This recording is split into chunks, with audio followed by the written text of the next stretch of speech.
Ito daw yung tape machine po sa Bambang. Last week po nagamit po siya ng 2 days lang po. And may total meters po na 28 meters po. Ito naman po yung printed head area po namin. Ito naman po yung capin namin. Ganito naman po tawag pag head clean po.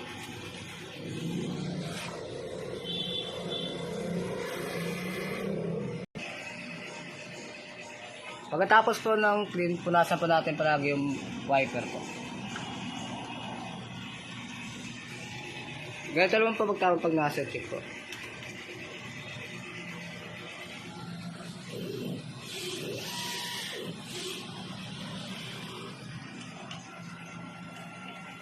Okay naman po yung color namin, buo naman po. Tsaka yung white po namin okay naman po. Kulang lang po sa head clean. Wala naman po kami in-house order, yung pending namin good for 2 hours lang po. Yung ink system namin ay tama lang po. Ito lang po yung waste tank area po namin. Last disposal po kaninang umaga lang po. Ito lang po yung ground wire po namin. Ito lang po yung ABI po namin.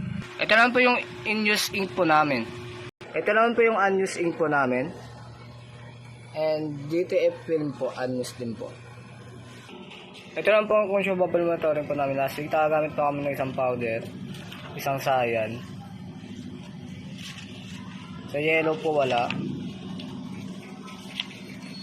Magenta po wala. Black po wala. At saka film po wala po kami nagamit last week po.